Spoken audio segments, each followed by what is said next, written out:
va courir comme ça pendant des décennies, on voyait que ce genre n'était pas vraiment un genre, ou alors ça l'était dans le sens où il s'ouvrait à d'autres tout le temps.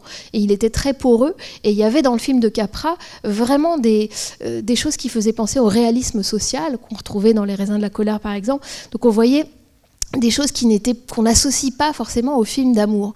Et là, vous allez voir qu'on est dans un autre univers, puisque, je disais, chez Lubitsch, c'est délibérément reconstruit, théâtral, si on veut. En tout cas, c'est pas un film qui est littéral, au sens où il faudrait absolument avoir un message politique, vous allez le voir. Dernière petite chose sur ce film, et puis j'espère que vous resterez après pour qu'on en parle. Garbo, Greta Garbo, c'est l'une des raisons pour lesquelles, en fait, quand on a élaboré cette programmation de 9 films, on a voulu présenter celui-ci en particulier d'Ernst Lubitsch, alors qu'il y en a tellement. Juste avant celui-ci, en 1938, il fait La femme de barbe bleue, avec Gary Cooper et Claudette Colbert, que vous avez vu si vous êtes venu voir New York, Miami, puisque voilà, c'est une actrice que Lubitsch reprend à Capra, là. Et puis donc juste après, il va faire celui-ci, Ninotchka, avec Greta Garbo, et j'allais dire vraiment autour de Greta Garbo.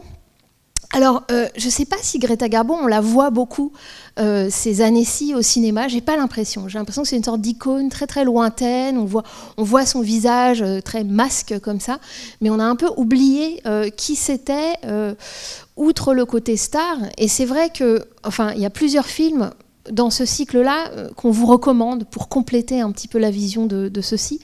Je dirais qu'il faut voir absolument Anna Christie de Clarence Brown, qui est le premier rôle parlant de Greta Garbo, donc actrice suédoise, mais qui est déjà à Hollywood dès le muet. Enfin, après ses premiers rôles en Suède, elle vient à Hollywood elle aussi, donc à peu près en même temps que Lubitsch. Et puis son rôle également Anna Karénine, dont se souvient tout à fait Lubitsch dans ce film-ci, puisqu'il y a tout cette aura russe. Et puis également, je recommanderais le film de Cukor, le roman de Marguerite Gauthier, où elle fait une composition excellente, donc comment ça s'appelle, c'est La Dame aux Camélias, Camille, ça s'appelle en anglais, et c'est vraiment quelqu'un qui module son jeu, et c'est pas du tout l'actrice figée dont on peut se souvenir quand on ne se souvient que des photos et de la star. Et c'est quelqu'un qui a une capacité iconique, mais une capacité aussi de modulation que vous allez voir à l'œuvre ici. Quand elle a fait Anna Christie son premier rôle parlant, le slogan publicitaire du film était « Garbo parle », hein, point d'exclamation. Et le slogan publicitaire de ce film-ci d'Ernst Lubitsch, c'est « Garbo rit ». Point d'exclamation, puisqu'elle était connue pour justement avoir quelque chose de très glacial et nordique. Donc je vous laisse juge de ce que fait Lubitsch, et de la parole amoureuse, et de la politique, et aussi, je dirais, du rire de cette actrice qui était réputée pour ne pas du tout rire. Alors je vous laisse voir le film d'abord, et puis on en discute après. Bon film.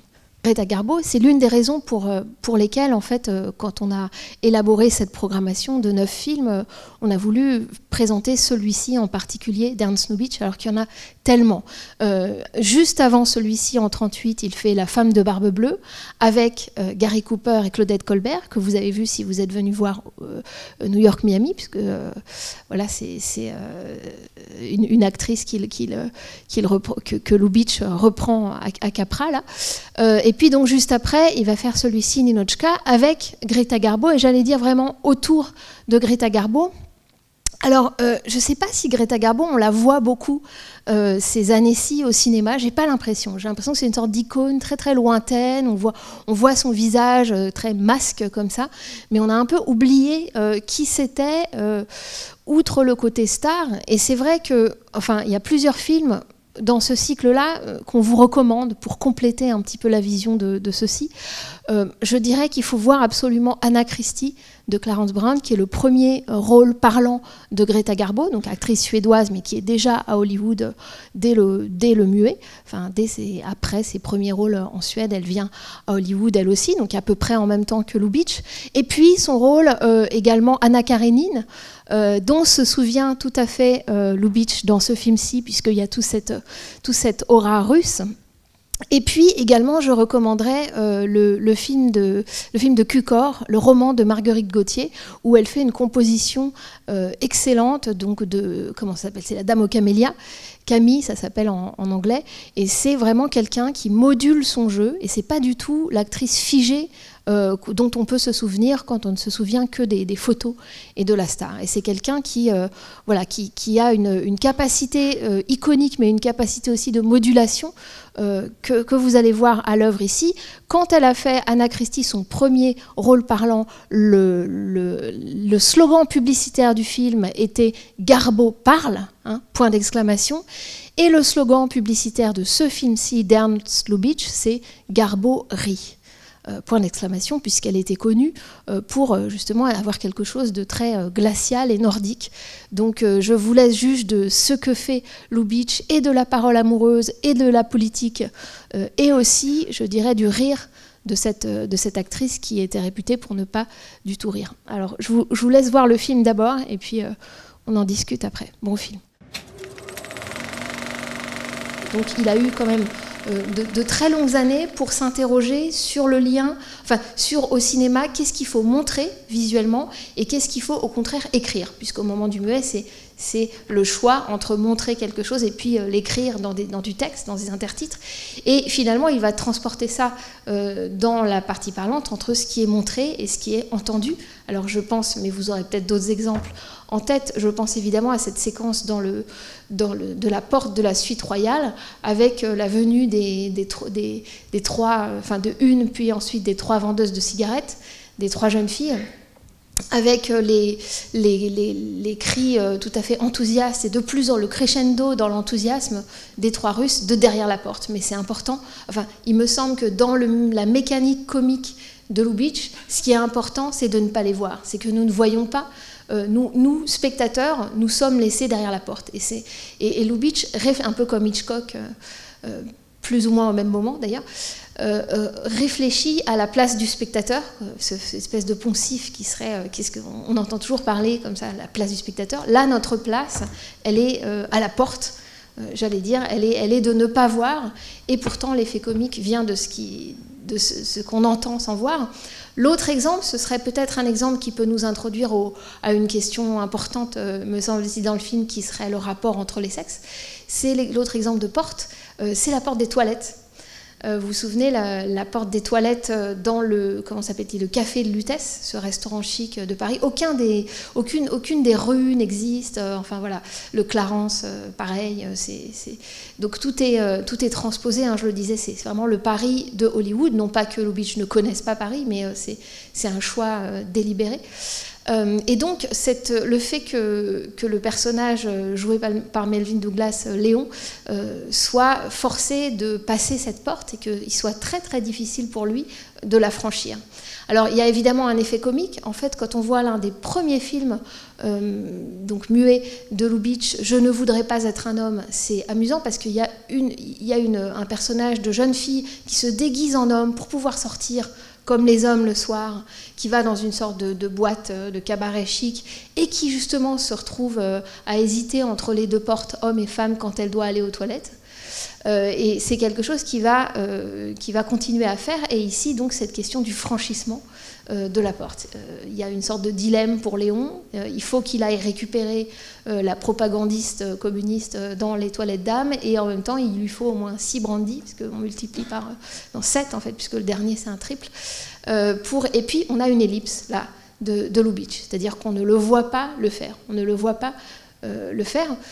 Alors, sur la question du rapport, justement, entre les genres, on peut dire entre les sexes, du rapport homme-femme dans le film, c'est pas seulement à ce moment-là. Évidemment, ce moment-là, c'est un point comique de cette séparation qu'il y aurait entre les deux, et qu'est-ce que Lubitsch en fait. C'est-à-dire que il me semble qu'on pourrait dire à un certain niveau que l'antagonisme politique, disons, capitalisme versus communisme, sert à métaphoriser, si vous voulez, sert pour cette question du rapport homme-femme.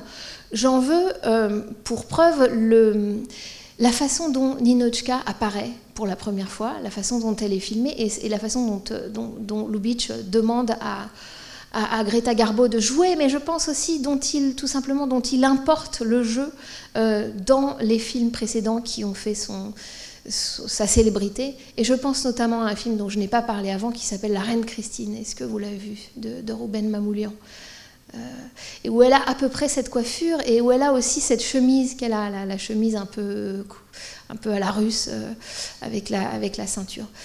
Donc cette façon dont elle apparaît la première fois, vous vous souvenez, sur le quai de la gare, et où bien sûr il cherche un homme et où c'est une femme qu'il trouve. Alors l'un des co-scénaristes du film, vous savez que Lubitsch mettait beaucoup la main à la pâte sur ses scénarios, donc il est vraiment tout à fait auteur, mais là il a travaillé aussi avec un duo de jeunes scénaristes, Charles Brackett et Billy Wilder. Et il me semble que Billy Wilder, qui deviendra le cinéaste que vous savez, et qui a toujours reconnu sa dette envers Lubitsch, il avait un petit... on le voit sur certaines photos, dans son bureau, il avait une sorte de cadre où il y avait marqué « Que ferait Lubitsch ? What would Lubitsch do ?» C'est-à-dire, quand on est en train d'écrire une histoire, pensez à Lubitsch pour trouver une solution. Et donc, voilà, Lubitsch a toujours travaillé sur ces scénarios. Il me semble que Wilder se souvient de cette première apparition de Ninotchka sur le quai de la gare quand il va filmer Marilyn Monroe, vue par les deux personnes qui vont tomber amoureux d'elle dans certains Lem Show, et où elle arrive aussi pour la première fois sur le quai de la gare, sauf que cette fois-ci, elle a tous les attributs de la femme, puisque, comme le dit Tony Curtis, on dirait qu'elle est montée sur ressort. Donc c'est vraiment une espèce de féminité complètement hyperbolique que Marilyn Monroe. Alors à quoi il a affaire avec Greta Garbo? J'allais dire le contraire dans ce qu'il lui demande. Et donc cette espèce de neutralisation. Donc ce que produit dans un premier temps le cliché, si on veut, du soviétisme, du communisme soviétique, c'est que ça la désexualise, si on veut, ça lui enlève son genre, elle n'est pas non plus masculine, elle serait quelque part neutre. Et ça se traduit bien sûr dans la platitude de ses chaussures, dans la platitude de son habit, et aussi dans le ton monocorde qu'elle emploie, et puis bien sûr dans cette espèce de visage masque qui a été remarqué bien avant, et notamment par exemple par Roland Barthes dans un texte de la fin des années... Enfin, il l'écrira lui dans un texte de la fin des années 50 qui est assez connu.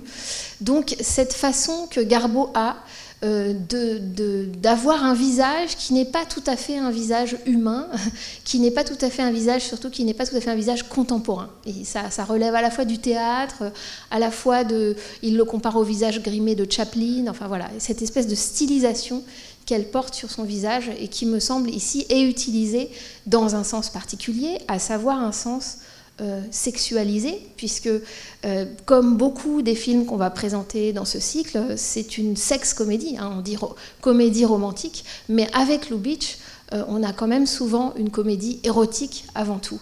Et on s'achemine, mais assez lentement finalement, vers l'amour, le romantisme, et dans certains films de Lubitsch, on ne s'y achemine pas, et on reste dans ce rapport érotique entre deux personnages. Vous remarquerez aussi qu'il n'est pas toujours question de mariage.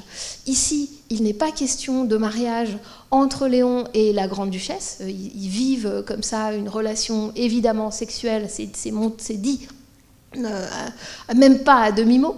Enfin, et en même temps, à la fin, pareil, il n'est pas non plus question de mariage. Donc cette question de comédie romantique, chez Lubitsch, elle reste quand même dans un rapport érotique entre les deux sexes. Et donc, cette question de la sexualité, de comment la représenter sous le code, elle est aussi présente. Je disais qu'il y avait cette idée de ne pas montrer pour mieux montrer. Ici, ça passe, bien entendu, par les accessoires, par les objets, par la circulation des objets. Dans le film précédent, La 8e femme de barbe bleue, ça commence avec l'achat d'un pyjama, le haut et le bas, j'en parlais la dernière fois. L'un veut seulement le haut, l'autre dit qu'elle va acheter le bas parce que ça l'arrange. Ici, bien sûr, je pense aux chapeaux. Alors, que ce soit les chapeaux des 3 Russes avec le fondu enchaîné, donc 3 chapeaux russes, clac, fondus, 3 chapeaux à la mode parisienne, et là on a compris en une ellipse que les Russes sont complètement acculturés à l'hédonisme parisien tel qu'il est vu, encore une fois, par Hollywood.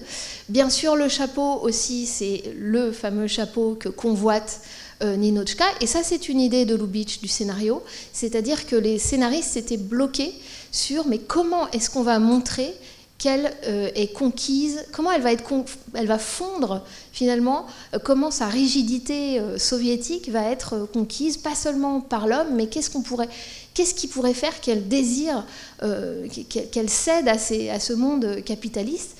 Et finalement, Lubitsch a l'idée du chapeau, c'est-à-dire a l'idée du chapeau en 3 actes. Donc la première fois, elle le voit et le critique. La deuxième fois, elle fait juste un geste critique, mais cette fois-ci silencieux. Et la troisième fois, évidemment, elle le sort de son tiroir.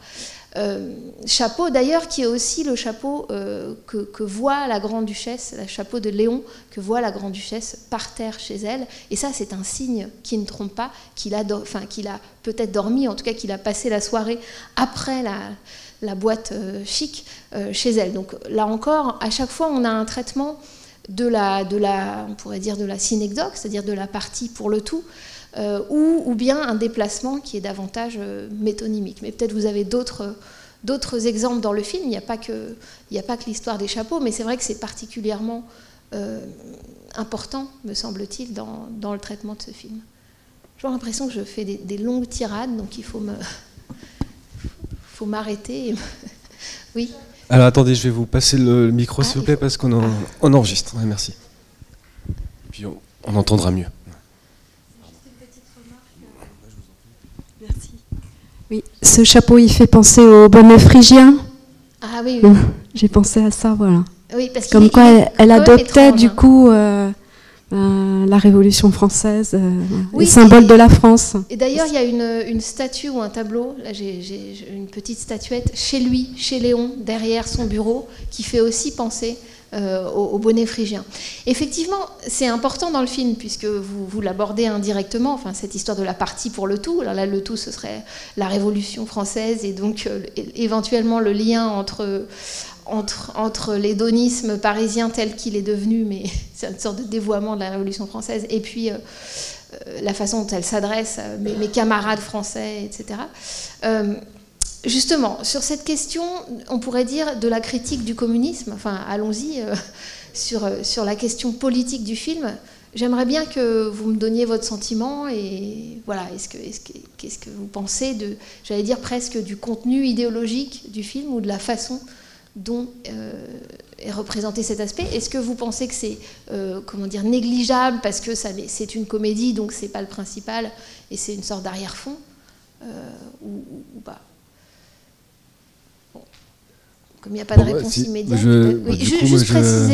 juste préciser que Lubitsch en 1936 a fait un voyage à Moscou. Et il est allé chez son ami vraiment de très longue date, qui était un Allemand, qui joue d'ailleurs le rôle du jeune clerc dans Nosferatu de Murnau, Gustav von Wegenheim, et qui s'est exilé en Russie au début des années 30, à la montée du nazisme. Donc il est allé chez lui et il lui a longuement posé la question du comment tu vis, qu'est-ce que c'est que cette vie, et l'ami ne comprenait pas vraiment pourquoi il était si intéressé que ça, mais surtout sa femme, la femme de cet ami, lui a fait toute une tirade sur la beauté du communisme, justement, de la solidarité du peuple, etc. Et elle rapporte qu'il l'a écouté très très attentivement, en la laissant vraiment développer. Et puis c'est seulement après, quand elle a vu que Ninotchka était sortie, qu'elle a compris que ça lui avait servi de modèle. Mais en tout cas, après cette longue défense et illustration du communisme, elle se souvient qu'il a il a dit à son mari bon, mais ok, mais est-ce que tu es vraiment heureux ici? Donc il y a toujours cette sorte de mise en doute de la part de Lubitsch. Mais oui, vous vouliez. Attendez, je vous donne le micro. Merci. C'était juste pour savoir si Lubitsch ne faisait pas un parallèle entre le communisme et le nazisme. Quand au début du train, il y a un monsieur qui arrive et qui a l'air tout à fait communiste, en fait, il fait le salut hitlérien. Oui, il me semble que là, il y a une allusion, il me semble, je ne suis pas historienne, mais qu'il y a une allusion au pacte germano-soviétique, et en même temps, justement, quand ils disent « Ah non, non, non, ça ne peut pas être lui », évidemment, nous, on entend « Si, justement, à un moment, il y a eu ce pacte », et c'est quelque chose qui a énormément choqué que ce soit dans toute une partie de la gauche ou des libéraux. Donc oui, je pense qu'il y a ce rapport. Après, le rapport au nazisme lui-même, il est abordé de manière beaucoup plus directe et frontale dans le film suivant, To Be or Not to Be, de Lubitsch. Donc là, c'est juste une allusion en passant. Il me semble quand même qu'on pourrait dire au début, on comprend très bien l'opposition entre... et ça passe par quoi, cette opposition entre capitalisme et communisme? Là où je trouve qu'elle réussit, même dans sa caricature du début, c'est qu'elle est associée à des régimes de parole, on pourrait dire. Et c'est ça, je disais, Lubitsch, c'est vraiment le maître du... C'est pas seulement le dialogue, c'est pas les mots d'esprit. D'ailleurs, on rit pas vraiment, on sourit plus qu'on ne rit. Mais c'est en tout cas la façon dont il y a un régime de parole qui est celui de Ninotchka, à savoir la rétention, au tout début, en tout cas, la rétention, la précision technique, les principes, etc. Elle est très différente des 3 envoyés russes qu'on voit au début et qui très très vite relativisent le contenu idéologique de leurs principes. On voit dans les 2 séquences qu'ils sont prêts à bazarder les principes de Lénine et que c'est une rhétorique Voilà, c'est un jeu rhétorique, mais ils tueraient pour avoir une suite dans un hôtel 4 étoiles. Donc, voilà. Donc ça, c'est montré. Donc il y a quand même un contraste qui est fait. C'est pas tous les soviétiques en fait rêvent d'être des capitalistes. Il me semble que c'est pas le propos du film et que ça l'amoindrirait si c'était ça. Il y a donc une distinction, un distinguo entre les 3 pieds nickelés que sont les envoyés et puis Ninotchka, et c'est ça qui fait aussi la beauté du film, c'est-à-dire le côté entier et habité du jeu de Garbo et donc du personnage de Ninotchka. Et puis face à elle, donc, un autre régime de parole, je disais, puisqu'on a le séducteur, le charmeur, qui, lui, a une sorte de flux verbal, en fait, et qui va s'arrêter seulement quand elle dira « mais vous parlez beaucoup, you're very talkative », et qui s'arrête aussi, qui peut s'arrêter aussi en embrassant.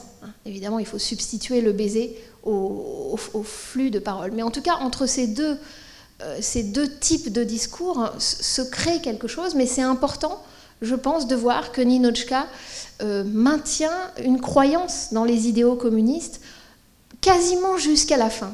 Et ça, c'est quelque chose... Sinon, effectivement, il y aurait un côté satire un peu trop facile, et il me semble que c'est un peu plus subtil que ça. Alors, vous me direz, oui, mais il y a un point de bascule dans le film, et c'est justement ce qui correspond au slogan Garbo rit, c'est cette scène qui est située exactement au milieu du film, à 47 minutes, la scène du restaurant, au Père Mathieu, où effectivement, on va la voir rire. Alors, ce qui est intéressant déjà, c'est qu'elle ne rit pas aux mots du dragueur, aux mots de Léon. Elle rit quand, tout à coup, vous vous souvenez, quand ça devient burlesque, en fait. Et quand on est en plein cinéma muet et juste quelqu'un chute, et en slapstick, quoi. Quelqu'un chute et c'est drôle. Et voilà. Et on rit, à la limite, contre lui. On rit parce qu'on est soulagé de ne pas être celui qui est tombé. Donc voilà, il y a comme une espèce de rire primaire comme ça qui ressurgit et qui pour Lubitsch est aussi un rire primaire dans le sens de l'histoire du cinéma. Et c'est vrai que le film est construit quand même autour de ça, c'est-à-dire que la dramaturgie du film, c'est à partir de ce moment-là de nous montrer à travers le jeu de Greta Garbo qu'elle a changé, qu'elle a véritablement changé. Et donc l'histoire du chapeau, c'est l'une des façons amusantes de montrer qu'elle est gagnée par le capitalisme, mais si elle était uniquement devenue consumériste, ça ne serait pas intéressant. Et donc au cœur du film, il y a, je pense, cette valeur, j'allais dire la puissance de la rigolade, mais c'est quelque chose de très fort chez Lubitsch, et qui est que le rire est quelque chose de très sérieux, en fait, enfin de très existentiellement très important. Et je pense que ce qui ressort, moi, du film dans, on pourrait dire, le renvoi dos à dos des idéologies, c'est que le rire et l'amour sont du même côté pour les transgresser, pour les subvertir, ou en tout cas pour dire que ce sont des idéologies. C'est-à-dire qu'on pourrait s'attendre à ce que Lubitsch, émigré aux États-Unis, qui adorait le luxe, qui vraiment, lui, vivait Dans le luxe, les gens qui l'ont connu disaient voilà, il est très simple comme humain, mais il ne peut pas se passer. Enfin, c'est un hédoniste, donc voilà, il vit dans le luxe. Donc on pourrait se dire voilà, c'est lui sa thèse, c'est que le capitalisme c'est mieux, et voilà, profitons de ça. Il me semble que dans le film, c'est plus subtil et que notamment tout ce qui est dit autour de la Russie blanche et du passé de la Grande-Duchesse, c'est aussi intéressant. Enfin, c'est aussi une perspective historique, certes très très stylisée et résumée et condensée en un personnage, mais tout de même très intéressant. La façon dont cette femme, exilée russe, donc blanche, s'est accommodée du capitalisme. Comment le tsarisme s'est emboîté dans le capitalisme très très bien finalement. Et donc Aina Claire, cette grande-duchesse jouée par Aina Claire, incarne une sorte de personnage de comédie screwball en fait, qui serait à l'intérieur de cette comédie-ci, où vous aurez remarqué, on ne parle pas si vite que ça. C'est-à-dire qu'on n'est pas dans un régime de parole, il y a une sorte de silence, je ne sais pas si ça vous a, ou de longueur, ou de lenteur parfois. Et il me semble que ça, c'est quelque chose de rythmique que Lubitsch travaille, qu'il fait entendre, grâce notamment à Greta Garbo. C'est-à-dire qu'il prend Garbo avec tout son bagage. Je disais celui d'Anna Karénine. C'est par hasard si dans Anna Karénine, elle arrive par le train dans la neige russe. Et on sait très bien dès qu'elle arrive, si on a lu le livre, que le train, ce sera aussi l'endroit de son suicide. Et là, pareil, elle arrive aussi par le train. Donc voilà, il reprend énormément de choses de son passé d'actrice. Qu'est-ce que je veux dire dans le fait qu'il la porte ici? Il me semble qu'elle porte avec elle une mélancolie, en fait. Enfin, je ne sais pas si c'est moi qui le ressens comme ça. Et c'est cette mélancolie-là qui va infléchir l'aspect uniquement comédie sexuelle piquante, avec beaucoup d'allusions sexuelles, de double entendre, comme on dit en anglais, vraiment de nommer la chose sexuelle sans la montrer. Par exemple, il dit « Are you interested in a view ?» la première fois qu'il se rencontre avec le plan dans la rue.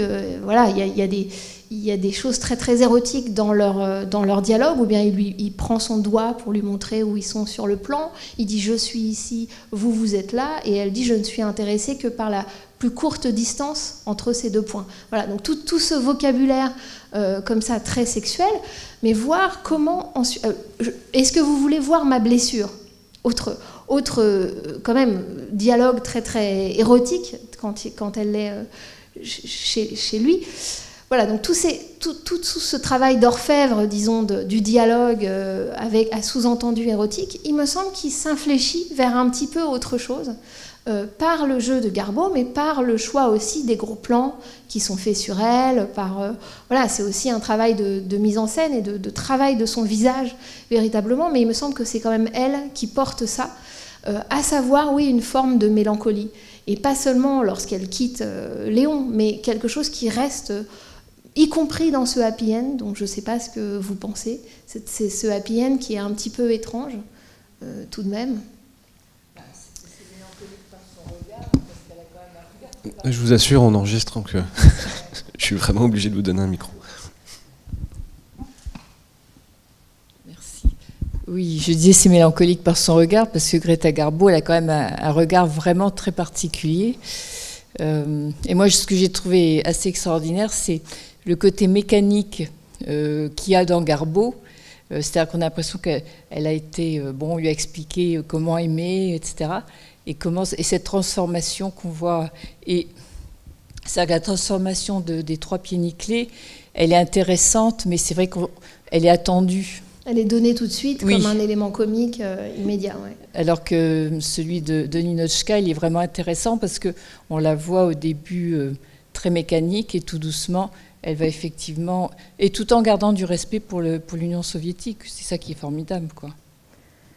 Oui, il me semble que c'est l'aspect initiatique du film qui la montre comme, on pourrait dire, une enfant, ou enfin quelqu'un qui doit apprendre à aimer, qui ne sait effectivement pas ce que c'est, qui part d'une définition biologiste, voire chimique, du rapprochement entre les êtres. Donc c'est une façon de décaper aussi, me semble-t-il, la comédie romantique déjà. C'est-à-dire que cette comédie romantique qui n'a quelque part que 5 ans d'existence, déjà, me semble-t-il, Lubitsch décape ça, alors justement par la primauté qu'il accorde au sexe, au rapport érotique, qui n'est pas forcément un rapport amoureux, et puis aussi dans cette façon de tout remettre à plat, quoi, de l'amour. Mais finalement, si l'amour, ça n'est que hormonal et animal ou chimique, enfin peu importe les métaphores qu'on emploie, voilà, comment on va construire cet amour. Et c'est vrai que c'est ça qui est, je pense qu'on prend plaisir aussi à voir dans le film, c'est-à-dire que c'est vraiment remettre tout à la base et puis construire quelque chose à la fois dans le scénario, dans la mise en scène et dans les... Je pense que quand je dis dans la mise en scène, il faut quand même être un petit peu... faut donner des exemples précis. Qu'est-ce qui fait que ce qui est d'abord quelque chose de purement sexuel se transforme en amour? Est-ce que vous avez est-ce qu'il y a des points comme ça de fusion qui vous restent en tête? Il semble que, enfin, moi je l'ai ressenti comme ça, lui qui est vraiment d'une autre condition, qui est bourgeois, qui est d'une autre culture, c'est inconditionnel, ce qu'il éprouve pour Ninotchka. Donc on peut penser qu'effectivement c'est de l'amour. Et elle aussi, finalement, parce qu'elle arrive avec toutes ses convictions rigides, même dans ses vêtements. Bon. Et finalement, l'amour, c'est sans condition, quoi. C'est-à-dire qu'on y va. Oui, sachant que pour lui, donc ce personnage, on pourrait dire un peu de jouisseur, montré comme tel au début, il est quand même montré de manière assez peu sympathique. Oui. Puisque donc il y a cette relation assez vénale finalement qu'il a avec la grande duchesse, dont on comprend au début qu'il est entretenu par elle, et quand elle l'appelle mon petit batelier de la Volga, voilà, il y a quelque chose de condescendant, et on comprend que ça vient de leur lien d'argent. Quand il dit qu'il ne travaille pas, il y a aussi cette... mais qu'il a du mal à payer son loyer, voilà, tout ça, et il y a quelque chose d'un tout petit peu, oui, vénal, au fond. Et il me semble que quand les bijoux ont disparu, donc à la fin, il y a quand même un tout petit peu ce doute que peut-être Léon aurait finalement changé d'avis et serait parti avec les bijoux. Et de même que, alors cette histoire des bijoux, c'est quelque chose qui au départ était un peu, tous ces scénarios un peu à la gomme, on se dit est-ce qu'on met le coup des bijoux ou pas, enfin bon, c'est un peu secondaire hein, quelque part dans l'intrigue. Et pourtant, ce qu'a dit Lubitsch à ça, il dit si, en fait j'aime bien les bijoux parce que ça brille. Et donc cette espèce de plaisir en fait que Lubitsch a à filmer en gros plan des objets. Vous avez des scènes qui commencent sur un gros plan d'objets et qui ensuite la caméra s'éloigne. Renoir a fait ça aussi très tôt dans les années 30. Donc on sent le désir en fait du cinéaste pour cette épaisseur concrète de l'objet, et quelque part ça reflète un petit peu ce côté infantile de son personnage masculin, dont on se dit il serait bien capable finalement de se laisser récupéré par l'aspect matériel. Pas seulement pour une question sociale, parce qu'il serait un aristocrate déclassé en France, mais véritablement, oui, pour quelque chose d'un peu, je trouve, infantile, qui fait à la fois son charme et, disons, la limite de son charme. Donc, effectivement, l'enjeu, c'est est-ce que lui, il va être initié à l'amour, on pourrait dire adulte? Est-ce qu'il va réussir à élaborer une stratégie voilà, et à la fin montre qu'il a quand même beaucoup travaillé pour élaborer une stratégie. Mais d'ailleurs, justement, on parlait de la happy end tout à l'heure. Justement, j'ai trouvé ça étrange que finalement, à la fin, on ne sait pas vraiment comment ils vont le vivre, cet amour. Ils sont à Constantinople, ils ont été amenés ici. On se dit, du coup, elle va renier ses principes, son amour pour sa patrie, et lui, je ne sais pas, son argent, on ne sait pas trop comment ils vont vivre. Le dernier plan aussi, je ne l'ai pas vraiment compris.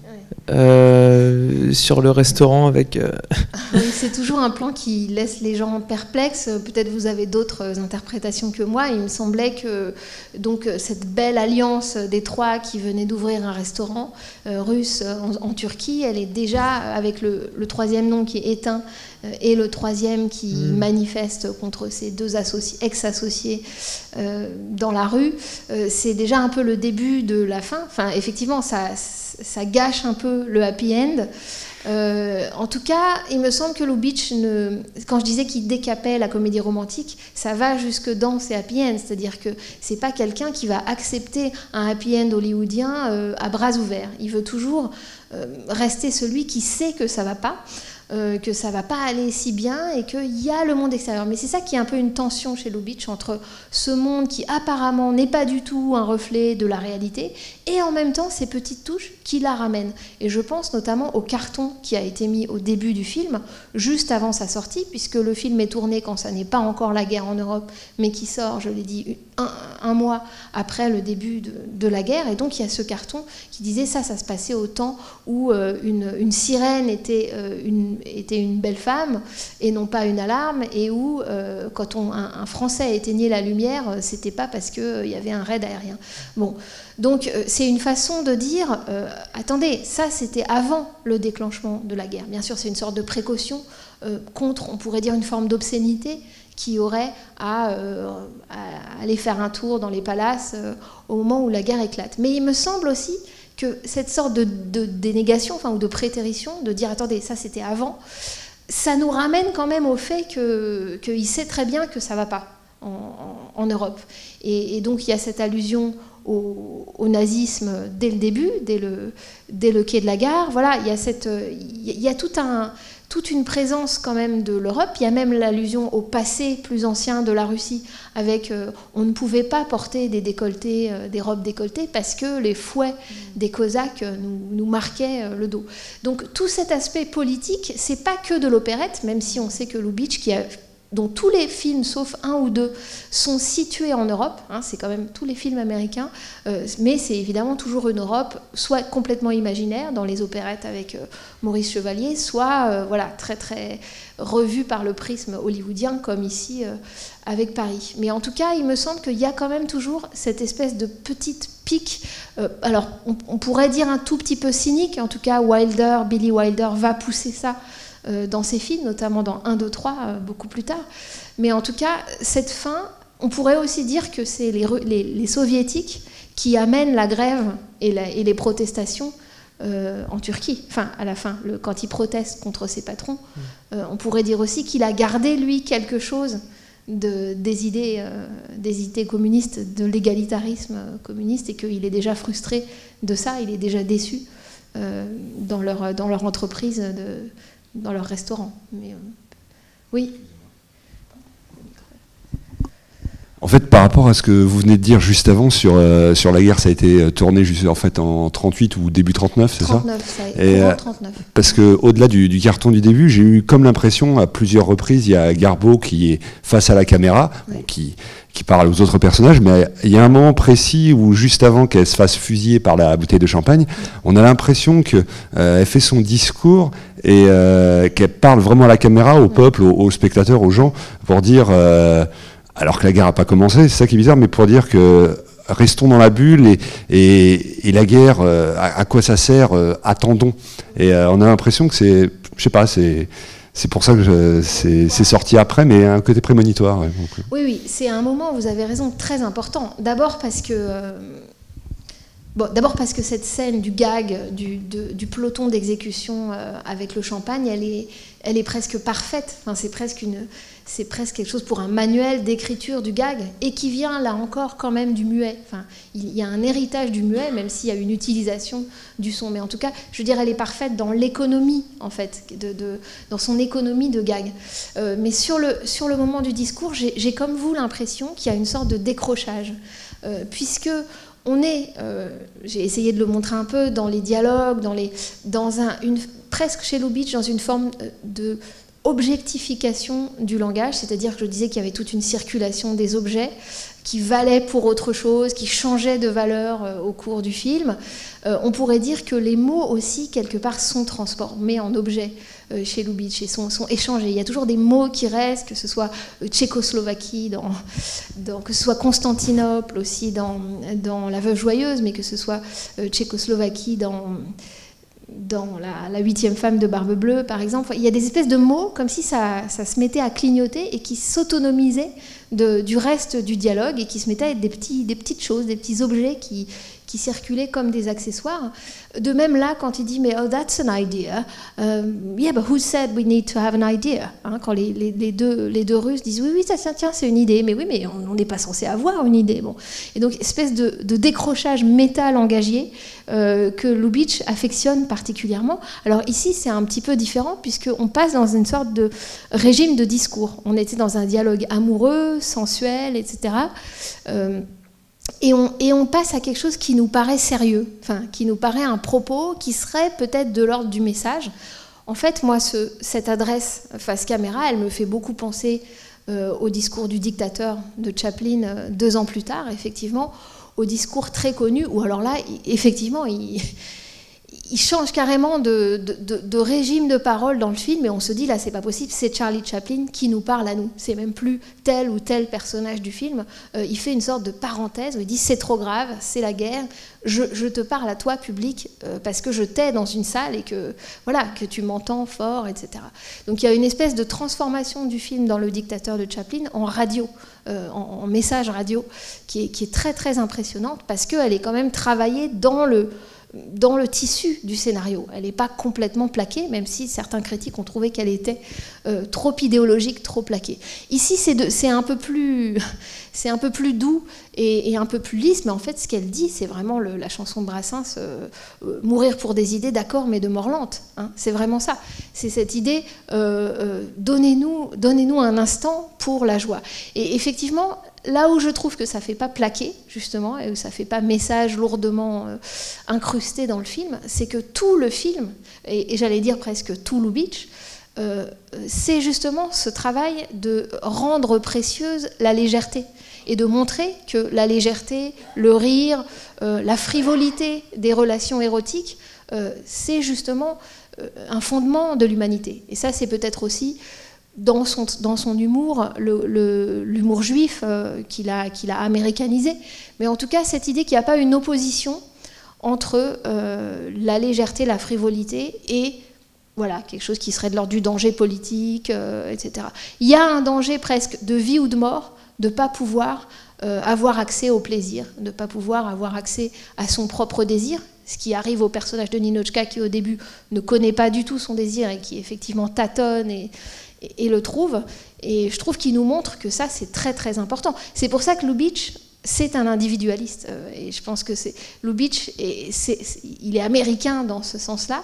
Il n'est pas pour les capitalistes contre les communistes, il n'est pas non plus pour les communistes uniquement pour, même si ça lui sert de critique de la société capitaliste dans laquelle il vit, certes, c'est utile de montrer qu'il y a d'autres vues, parce que finalement ce qui tourne à Moscou dans la pièce partagée, il y a quand même toute cette humanité avec Anna. Toutes ces discussions, enfin, c'est pas du tout uniquement la caricature de la Russie où on est obligé de partager, voilà, où tout le monde est le commissaire politique de l'autre. Il n'y a pas que ça, il y a quand même une dimension humaine. Elle joue de la musique, bon, etc. Donc voilà, donc c'est pas que ce portrait-là, mais du coup j'ai oublié le début de ma phrase. Oui.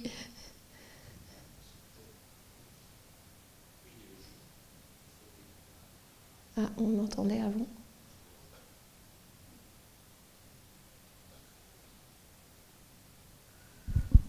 Vous m'entendez? Oui. Oui, je partage entièrement votre analyse. Je voulais juste dire 2-3 choses. La qualité de l'image en noir et blanc, c'est quand même top. Ça ajoute beaucoup, je trouve, à ce film. Une chose aussi sur le communisme. J'ai été frappé par une des remarques des 3 pieds nickelés quand ils sont à Constantinople, où ils disent au moins ici on peut dire... Ah là, il y a un sabotage capitaliste, une censure.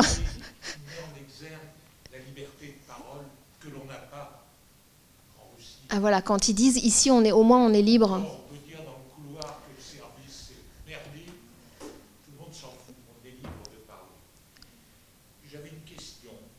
Attendez, c'était quoi la première chose que vous aviez dite? Ah oui, parce que j'ai juste une petite chose à dire là-dessus. Mais... Oui. Moi, j'ai vu la première image du film sur le générique. Il y a un lion. Oui. Et le personnage personnage s'appelle Lion. Il y a un lien, c'est le hasard. Ah oui, alors effectivement, moi j'avais l'impression que c'était Paris, mais qu'est-ce que... Non? Vous aviez une autre... Léon, Lyon, oui, d'accord. Et donc du coup, ça symboliserait quoi Je sais pas. D'accord. Moi je pensais que c'était le lion... le lion de la MGM, et en même temps, ce lion, il me fait penser au lion d'Enfer, oui, de la place d'Enfer Rochereau. Mais il y a peut-être d'autres interprétations. Mais juste sur l'image en noir et blanc, parce que William H. Daniels, c'est le directeur de la photo, et c'est notamment, mais pas seulement, mais le directeur de la photo un peu attitré de Greta Garbo. Et c'est aussi ce qui fait l'unité de ce film entre la reine Christine, donc il a aussi fait la photo de la reine Christine de Rouben Mamoulian, entre autres, et celui-ci. Et donc, quand je dis qu'il y a une unité dans son jeu, il y a aussi bien sûr une unité dans la façon dont elle est filmée, dans les soft focus qu'il fait, c'est-à-dire l'adoucissement voilà, dans les tons de lumière qu'il choisit, tout ça est évidemment quelque chose qui, dans la façon dont il l'éclaire en fait, c'est très important, sachant que il est question d'une opposition à un moment. Elle dit à Léon, vous représentez la Russie blanche et moi je représente la Russie rouge. Alors évidemment on est en noir et blanc, donc ça ne peut pas être repris comme un système chromatique à l'intérieur du film. Merci. Mais quand même... Ben non, ça marche pas. Ah si. Mais quand même, il me semble qu'il y a un travail. La seule fois où quand on la voit en robe du soir, c'est une robe toute blanche. Vous vous souvenez, avec ses magnifiques manches en tulle et ce très très grand décolleté avec des paillettes en V, enfin en V très très ouvert.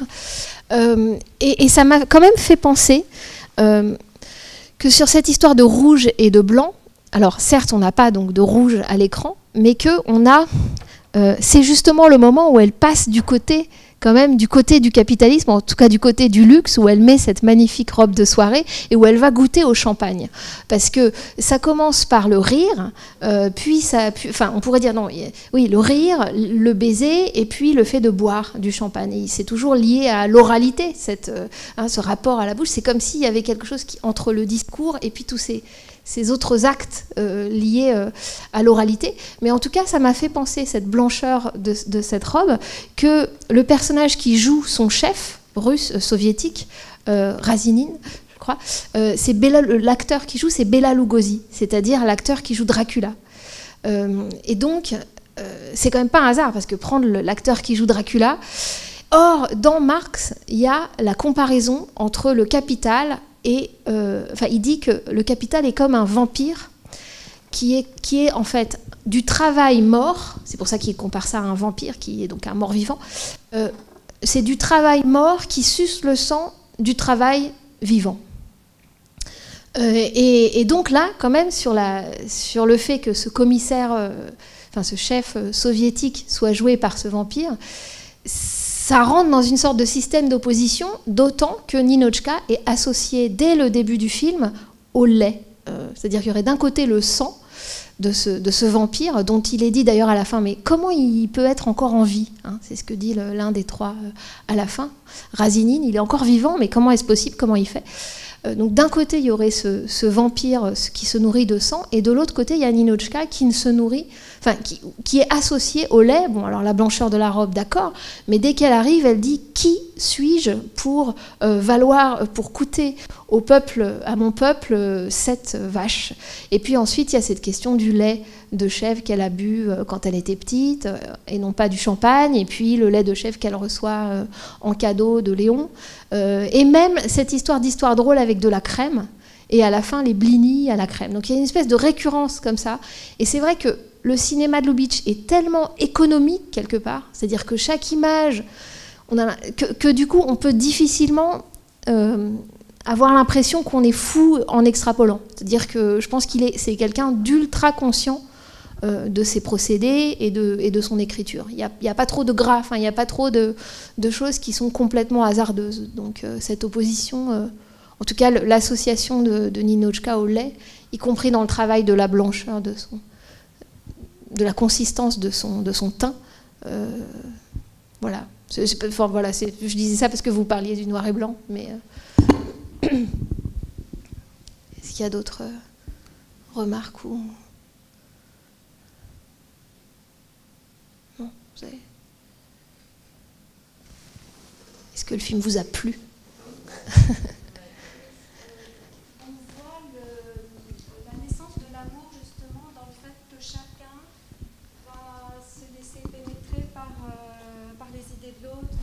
Le comportement et tout. Donc c'est là qu'on voit, bon, il y a l'attirance, il y a l'érotisme, mais il y a aussi finalement l'admiration un peu, enfin en tout cas du côté de Léon. Voilà, il trouve un idéal dans cette femme aussi. Je pense qu'il voit qu'elle a un idéal et ça lui donne aussi envie ça l'attire. Voilà. Oui, c'est-à-dire que lui, vous pointez bien le fait que justement, j'allais dire son problème dans la vie, c'est qu'il n'en a pas d'idéal. C'est-à-dire qu'il vit au jour le jour, ce qui n'est pas forcément une mauvaise chose parce qu'il a l'air très, très content, mais en même temps, il voit bien qu'il n'avance pas. Et c'est-à-dire que c'est pour ça quand vous parliez du moment où elle dit « mais laissez-nous ce moment avant, les civilisations vont s'écrouler ». Bon, en 1939, on sait très bien que ça va s'écrouler. Hein. On sait, enfin, Hitler au pouvoir, c'est 1933, donc bien sûr, c'est surtout des gens de sensibilité d'origine européenne et juive comme Lubitsch, ils savent très bien ce qui est en train de se passer. Mais effectivement, le fait qu'il soit attiré par sa culture, je trouve que c'est un tout petit peu plus... C'est un petit peu moins sympathique que ça au début, parce que quand il dit « une Russe, j'adore les Russes, ça fait 15 ans que j'aime votre plan quinquennal », ce qui est quand même très, très drôle, un plan quinquennal étant de 5 ans. Oui, tout à fait. Mais il y a une forme d'exotisme au début, voilà, c'est ça. Il y a une forme d'exotisme au début, et vous avez raison, c'est de l'ordre du challenge pour lui, justement d'aller d'un point à un autre. Il dit « je suis ici, vous êtes là ». C'est très bizarre d'ailleurs cette petite remarque qu'il fait sur le plan. Quand elle demande où est-ce qu'on est, au lieu de dire « on est là », ce qu'on ferait tous, il dit « vous êtes ici et moi je suis là ». Et après il dit « feel it », donc dans son côté très, très flirt comme ça, très, très sensuel tout de suite. Mais quand même il se met pas en même temps qu'elle, vous voyez ce que je veux dire? Et donc cette petite distance qui reste, on a l'impression que c'est ça l'excitation aussi pour lui. Donc il faut de la différence. Il se trouve que dans ce film, la différence, elle est hyperbolique dans l'opposition entre communisme et capitalisme. En réalité, cette différence, évidemment, c'est la différence homme-femme aussi. C'est-à-dire qu'on la voit mieux, c'est comme si on avait mis un produit pour voir mieux la différence entre les sexes, et de manière complètement outrée entre une soviétique et un... Alors je dirais, est-ce que c'est un capitaliste, un type qui est juste, oui, je dirais hédoniste, et qui représente Paris, mais il représente autant l'Amérique, puisque c'est Paris vu par Hollywood. Donc on pourrait dire qu'il n'a pas de valeur, et que quelque part Lubitsch, me semble-t-il, se situe quand même de ce côté-là, c'est-à-dire qu'il met toujours en doute les idéologies. Et c'est un autre point commun qu'il a sans doute avec Jean Renoir. Pas seulement ce sens de la mise en scène qui fait qu'on se souvient des objets, qu'on se souvient des visages de près, qu'il y a une circulation dans l'espace, on se souvient de comment les pièces sont, enfin les portes, mais pas seulement les portes et tout ça, donc cette espèce d'épaisseur, et ça, il partage ça avec Jean Renoir, mais il partage aussi, me semble-t-il, à l'excepté du moment Front Populaire de Jean Renoir, où il a été compagnon de route des communistes et où finalement il a fait un peu ses moins bons films qui étaient un peu voilà, de la propagande, il a vu très vite que c'était pas pour lui. Et donc ces deux-là sont des gens qui, dès qu'il y a de l'idéologie, pourquoi en fait ça leur plaît pas? C'est pas qu'ils ont pas de pensée politique, c'est qu'ils pensent que c'est l'idéologie, c'est-à-dire le discours figé quelque part, sans doute, sans aucun doute, qui mène les peuples à leur perte. Et ça, on le voit aussi très bien dans To Be or Not To Be, de cette manipulation. Et qui a raison, quelque part, chez Lubitsch, dans To Be or Not To Be, ce sont des acteurs. Ce sont des gens qui peuvent se mettre la moustache d'Hitler et dire « Heil myself » quand ils rentrent sur scène, pour se moquer d'Hitler qui demande que tout le monde dise « Heil Hitler ». Donc voilà, cette façon de satiriser les discours politiques, c'est pas une sorte de gratuité d'un rire qui détruirait tout sur son passage, c'est vraiment, me semble-t-il, une façon de dire attention, Parce que d'un bord ou d'un autre, une idéologie, c'est du discours qui est trop sûr de lui. Et tout le film montre, dans la transformation des personnages, et particulièrement bien sûr de Ninotchka, que justement, on n'arrête pas de changer. On n'arrête pas de se tromper sur soi-même et sur l'autre, et que c'est ça qui est l'essence même de la comédie romantique. Je disais pour la comédie du remariage, où c'est des gens qui au début sont ensemble, puis il y a une espèce d'énorme crise, puis finalement ils sont à nouveau ensemble, mais selon un autre contrat, on pourrait dire un autre contrat existentiel, c'est-à-dire de l'égalité hommes-femmes, parce qu'ils se sont appris chacun quelque chose de leur différence, notamment sexuelle. Ici, bien sûr, on a aussi ça, d'éducation mutuelle entre l'homme et la femme. Mais quand même, on n'est pas dans une comédie du remariage. Parce que, me semble-t-il, Lubitsch, justement, il est plus libéral que ça. Il ne veut même pas aller jusqu'à l'institution du mariage. Et ça se voit aussi dans ce film par la multiplication des contrats. Il y a toujours des contrats à signer. Or, dans le droit américain, le contrat, on pourrait dire, s'oppose à la loi. Le contrat, c'est des affaires privées entre les gens. On peut faire écrire ce qu'on veut sur une lettre et ça devient un contrat qui a force de loi au tribunal. Tandis que la loi, ce serait vraiment quelque chose d'extérieur et de potentiellement totalitaire. Donc c'est pour ça que la multiplication des contrats dans le film n'est pas, pour moi, ne va pas du côté d'une espèce d'institution qu'il faudrait toujours remettre entre les êtres. Comme dit le représentant russe au bureau de voyage, quand il dit no visa, il dit mais il n'y a pas de private business en Russie. Avec le jeu évidemment entre il n'y a pas de secteur privé en Russie, mais aussi il n'y a pas d'intimité possible entre les êtres. Donc c'est très important pour Lubitsch, toujours avec cette idée d'un individualiste à l'américaine, mais de maintenir cette possibilité de commerce de langage et de commerce érotique entre les êtres. Oui. Il marche finalement le micro. Deux petites questions sur la fin. Est-ce qu'on pourrait éventuellement considérer que, alors, mis à part l'histoire de Ninotchka, son histoire d'amour, sur le fait que le trio qui s'est associé pour un resto ne sont plus que deux. Est-ce qu'éventuellement, justement, c'est aussi le capitalisme qui n'est pas spécialement non plus une solution finale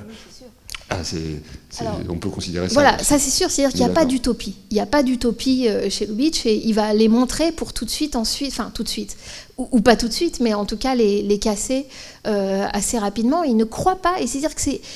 Voilà, il est absolument sûr que c'est des arnaques à l'arrivée. Et c'est ce qu'il voit apparemment avec le nazisme, évidemment, parce qu'il est très au courant de ce qui se passe en Europe. Mais effectivement, pour lui, toute idéologie, de même qu'il pense ça, bien sûr, du communisme. Il voit très bien la vertu de la solidarité humaine, du collectif, mais il voit aussi tout de suite tout l'aspect normatif, totalitaire. Donc toute idéologie, pour lui, tend à être totalitaire. C'est pour ça que je pense que oui, vous avez raison. J'ai une deuxième question, mais rien à voir. En fait, c'est par rapport au code Hays. Je ne me rappelle pas, le baiser, il doit durer jusqu'à un maximum combien de temps? Oui, je crois que c'était 3 secondes. C'est assez long, 3 secondes en fait. Mais c'est vrai que moi aussi j'ai eu cette impression qu'il était un peu plus long. Non, alors je suis pas sûr, mais en fait c'est assez long. Mais la première soirée qu'ils passent ensemble, justement, c'est long, oui et non, mais on va dire que c'est plus ou moins court, mais il y en a plein. Oui. Elle leur demande une fois, lui à son tour il leur demande, comme vous dites. Donc effectivement, il transgresse à sa manière. Donc, oui, alors le rab de baiser, donc effectivement d'abord il y a le comique de quand elle dit encore, on s'y attend pas du tout. Et puis cette façon dont elle prononce again, parce que Lubitsch travaille toujours les accents. Il y a des films où c'est plus évident, où on parle plein de langues, où il y a des accents très prononcés. Bon, là, c'est au bout d'un moment, on oublie peut-être un petit peu son accent. Mais la façon dont elle dit again, la façon dont ensuite elle-même, elle le fait taire, cette fois-ci en l'embrassant elle-même. Mais surtout, il y a un changement d'angle de la caméra, où tout à coup, on passe disons, pas tout à fait, disons, de la... Pas vraiment frontal, mais presque, à un plan en plongée sur elle, et où là, on a une espèce de bascule, comme si, effectivement, quelque chose de très érotique, d'encore plus érotique venait d'arriver, alors que c'est vraiment dans la continuité. Et là, on peut voir dans ce petit raccord, une espèce de petit sursaut qu'on a en voyant le changement de plan qui ne sert à rien dans la narration, que peut-être là se cache quelque chose une sorte de métaphore de l'acte sexuelle, cette fois-ci prolongée. Effectivement, ce jeu avec l'interdiction de faire des baisers longs, vous savez que Hitchcock, de manière très célèbre, s'en est servi dans Notorious, dans Les Enchaînés, qui doit dater de 48, c'est ça, ou 46, avec Cary Grant et Ingrid Bergman. D'ailleurs, il faudrait le passer si c'est pas fait. Il est peut-être passé il n'y a pas très longtemps. Voilà, il faudrait faire qu'un cycle sur les baisers les plus longs de l'histoire du cinéma. Et où, en fait, il est au téléphone. Cary Grant est au téléphone pendant qu'il embrasse. Il attend quelqu'un, on le fait attendre au téléphone. Et donc, ça fait une espèce de. Et puis, il a une espèce de pilon de poulet aussi qu'ils sont en train de manger tous les deux. Et donc, en fait, ça fait un baiser très, très long, si on additionne tous les petits morceaux, mais en pointillé. Et donc c'était ça l'idée d'Hitchcock pour détourner la longueur réglementaire du baiser. En fait, effectivement, Lubitsch avait déjà trouvé ça. Mais de toute façon, il y a des grands rapprochements dans l'économie de la mise en scène entre Lubitsch et Hitchcock. Notamment parce que Hitchcock avait étudié vraiment dans les studios de la UFA. Il a visité d'abord un film de Murnau qui était en train de se tourner, et puis il est resté et il a tourné à Berlin. Donc il a vraiment, Hitchcock, un œil, on pourrait dire, formé en Allemagne, et notamment voilà, tout l'aspect un peu expressionniste, mais aussi le goût du détail, etc. Bon, bref, donc il y a des rapprochements très très évidents entre Lubitsch et Hitchcock, cette réflexion sur qu'est-ce que je montre. Je sais que le spectateur, la réflexion sur le spectateur, en fait, le spectateur, il a envie de voir.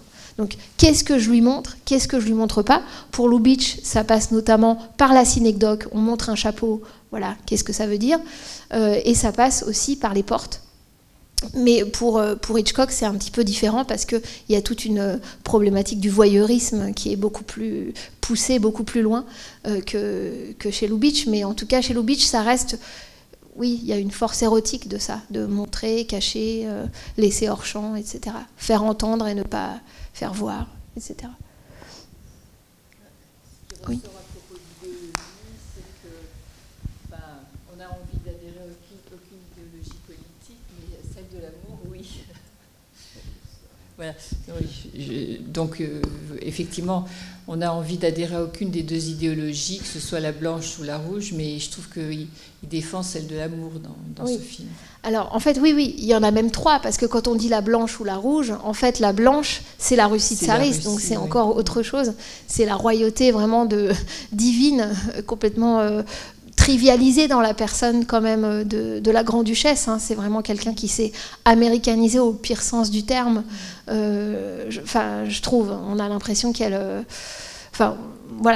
son personnage est traité, on a l'impression qu'il vient d'un autre film, qui vient d'un autre type de comédie américaine, screwball du moment. Donc effectivement, il y a trois idéologies en fait, puisqu'il y a aussi l'idéologie capitaliste à travers le prisme de l'hédonisme. Alors cette idée, je trouve très belle, d'un parti des amants. Effectivement, c'est le moment où c'est exprimé le plus clairement dans le film. Lovers of the world unite. Alors il ne faut pas faire ça justement, puisqu'il y a pas. C'est le baiser qui est le signe de ralliement. C'est évidemment très très fort et drôle, et en même temps c'est assez poignant parce que justement l'actualité avec les signes bien réels, le Heil Hitler et tout ça, le salut nazi, font que là encore, je crois que ça participe de la subversion pour Lubitsch, de la force de subversion et du rire et de l'amour. Et je pense qu'ils sont vraiment indissociables en l'occurrence, et que Léon, il a gagné Ninotchka à partir du moment où elle rit, même si c'est à ses dépens. À partir du moment où elle est montrée en train de rire dans le restaurant, comme par hasard en présence d'ouvriers, hein, là, il y a une espèce de nœud qui se fait entre l'amour, le rire et la politique, et qui ensuite restent tous les trois liés et avancent de conserve, avec parfois l'un des trois qui manque, et on se dit... Mais du coup, par exemple, il y a ce travail dans le scénario sur la reprise de la description technique de la Tour Eiffel, par exemple, où on a au début le dragueur qui est là avec son guide Michelin pour dire elle fait tant de mètres, il y a tant de marches, etc. Et où ce discours-là, complètement techniciste, parce qu'il lui sert le discours dont il a compris que c'était ça qui l'intéressait, va être pris après, exactement les mêmes mots techniques, mais cette fois-ci empreint et d'amour, dans la scène de l'avion, empreint et d'amour, et de nostalgie, et de mélancolie. Et ça, c'est vraiment une sorte d'exemple aussi, de montrer comme chez Lubitsch, je disais que les objets changent de valeur et changent de fonction au cours du film, les mots aussi. On peut avoir les mêmes mots, et en fait, dit dans une situation différente, ils veulent dire autre chose. Et là, ils veulent dire « je pense à lui », alors qu'elle est en train de dire « la Tour Eiffel est une structure en fer », etc. Donc ça, c'est assez magistral, effectivement, dans l'imprégnation de l'amour et dans la force, oui, de subversion de l'amour. Mais là encore, du coup, c'est pas un absolu amoureux. On voit bien que pour Lubitsch, l'amour, c'est un levier quand même. C'est pas tout à fait pareil que chez des vrais romantiques, entre guillemets. Je pense qu'il y a un anti-romantisme de Lubitsch, qu'il n'y a pas chez Cukor. Juste toute petite chose, puisque parfois on fait des petites notes en bas de page pour vous envoyer voir ou revoir des films. Ça, c'est l'avant-dernier film de Greta Garbo, avec Greta Garbo. Son dernier film, c'est The Two-Faced Woman, la femme aux deux visages. Voilà. La femme aux deux visages de Georges Cukor. Et qu'elle détestait, dont elle pense que ça l'a fait arrêter finalement le cinéma, donc en 1941, 2 ans après ce film-ci. C'est une comédie, et donc elle rit à nouveau, et elle joue une femme qui fait semblant d'avoir une sœur jumelle. Et voilà, thématique qu'on va retrouver peut-être lors de la prochaine séance. Mais en tout cas, c'est un film que je recommande, même si elle le recommande pas. Mais c'est un film qui montre encore vraiment le potentiel comique de Greta Garbo, qui, voilà, ça peut surprendre, mais c'est une actrice qui vraiment module absolument son jeu. Elle utilise les qualités qu'elle utilise dans le mélodrame, mais elle les importe dans la comédie. Si vous voyez Camille, le roman de Marguerite Gauthier, dont j'ai parlé également de Cukor avec elle en 1937, en fait, elle rit aux éclats dans une scène. Elle rit à gorge déployée, et elle rit dans le moment le plus poignant, l'un des moments les plus poignants et mélodramatiques du film. Donc, comme quoi, voilà, le rire, elle arrive à intégrer le rire et l'émotion, la mélancolie extrême, y compris dans une même séquence. Donc je recommande vraiment fortement ces 2 films, avec la façon qu'elle a de lancer son cou. Je ne peux pas le faire parce que je n'ai pas un long cou comme elle. De lancer son cou en arrière, et qui est à la fois très érotique, mais aussi une sorte de désespoir. Tout à coup, le visage qu'on voyait de face, on le voit par en dessous, et je trouve ça très, très singulier, en fait, dans la façon de filmer les visages. Ouais. Donc La femme aux deux visages et le roman de Marguerite Gauthier, de Georges Cukor, qui est La Dame aux camélias, en fait. Donc qui n'est pas du tout une comédie. Bon, en tout cas, merci d'être venu et resté, et d'avoir contribué. C'est quand la prochaine date ? Alors c'est le mois prochain. J'ai pas la date en tête. Bon, en tout cas, c'est Un cœur pris au piège. Donc Preston Sturges, et voilà. Avec Henry Fonda, une autre très très grande actrice, Barbara Stanwyck, qu'on voit pas non plus souvent, et voilà, qu'on voit notamment chez Capra, mais qui est une femme avec du chien. Bon, en tout cas, merci et bonne nuit.